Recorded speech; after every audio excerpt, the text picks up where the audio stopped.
होगा आपकी लाइफ में, जिसको सुनने के बाद में, इसको देखने के बाद में आप सफलता की ओर बढ़ते हो दोगुने उत्साह के साथ में। पाकिस्तान के अंदर मैच था, पाकिस्तान की आवाम सामने बैठी हुई थी। वकार यूनिस मतलब कि 6 फुट का तो बॉलर हो और उसके हाथ में बॉल 2 फुट ऊपर से बॉल आती है, कुल मिला के 8 फुट ऊपर से 150 की स्पीड में बॉल आती है। और सचिन साहब की हाइट केवल 5 फीट थी उस समय। सचिन साहब का पहला मैच था, पाकिस्तान के अंदर मैच था वो, और जो पहली बॉल आई वो सीधा सचिन के नाक पर लगी। देखिए आप, उस बच्चे के सीधे नाक पर वो बॉल लगती है और उस बच्चे के नाक से खून बहना स्टार्ट होता है। वो जमीन पर गिर गया, वो पिच के ऊपर गिर गया। सामने नवजोत सिंह सिद्धू खड़े थे, उन्होंने कहा कि भाई तू अभी चला जा, अगर तुझे लगता है कि तुझे करियर बनाना है, अपना आगे खेलना है तो अभी चला जा, बाद में खेल लेना। जैसे उसको लेने के लिए मेडिकल टीम आती है, वो बंदा मेडिकल टीम का हाथ पकड़ता और बोलता है कि मैं खेलेगा।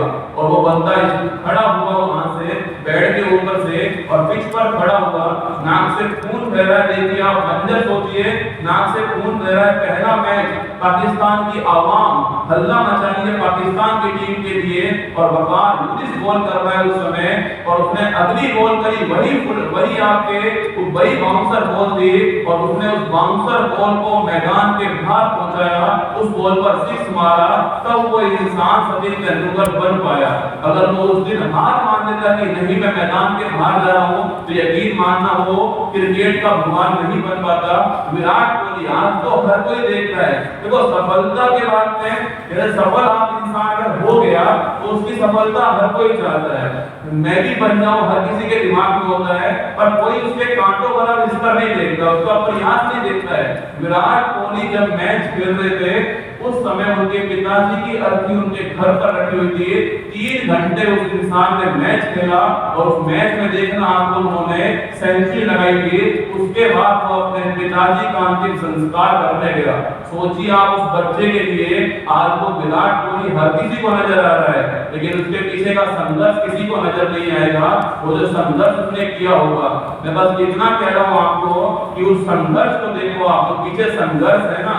एक व्यक्ति का एक खबर आई थी, बहुत सालों पहली बात है, वो खबर थी कि रिक्शा चालक का बेटा बना कलेक्टर। ये खबर आई थी आज की नहीं, बहुत साल पहले की खबर है, हिंदी मीडियम में खबर थी, और गोविंद जायसवाल जी उनका नाम था। अभी वर्तमान में वो आपके भारत के हायर एजुकेशन के अंदर जॉइंट सेक्रेटरी है वर्तमान में। वो खबर आई थी उनका इंटरव्यू मैंने लिया, आप देखना यूट्यूब के ऊपर इंटरव्यू है।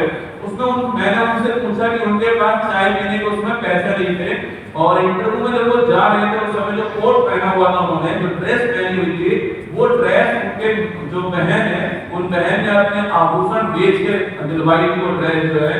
अब सोचिए उस बच्चे के ऊपर कितना दबाव होगा जो इंटरव्यू हॉल के अंदर बैठा हुआ है, जिसकी बहन ने अपने आभूषण बेच करके उसको वो ड्रेस दिलवाई है, वो कोट दिलवाया है, और वो ये बात जानता है कि हो सकता है अगर आज सेलेक्ट नहीं हुआ तो वो उसको दोबारा कभी पहन नहीं पाएगा। हो सकता है कि कोई अनहोनी हो जाए कि रिक्शा चालक उसके पिताजी थे और वो बंदा सेलेक्ट हुआ, हिंदी मीडियम सेलेक्ट हुआ, और उसके ऊपर आज फिल्म बनी है। आपने 12th में फिल्म देखी होगी, उसमें आपको केवल श्रद्धा ही दिखाई दी होगी, है ना, उसके अलावा कुछ और नहीं दिखा होगा आपने।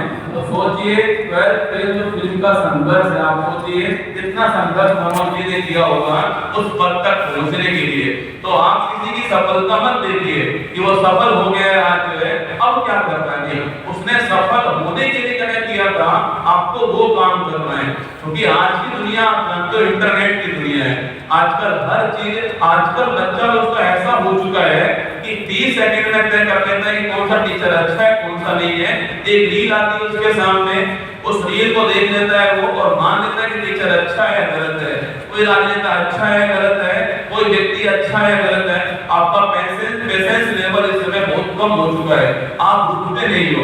आजकल कोई फिल्म नहीं देखता है, आजकल आधी फिल्में तो लोग रील्स में देख लेते हैं ना, वो फिल्म देखने को बहुत है। अंगूठा दिया भगवान ने आपको और नेट दिया है, और आप ऐसे ऐसे लगे रहते हो ना, पहली रील आई पतली कमरिया मोरी आए और कमाल की बात है रील्स कभी खत्म नहीं होती है। रील जैसी आप देख लो, दूसरी वाली रील से जो आपने पहली देखी थी ना, बिल्कुल उसी की तरह है। अगर आपने नोरा फतेही को देखा है पहले, तो अगली रील्स हाई करनी आना चाहिए। वही आएगी अगली रील जो है।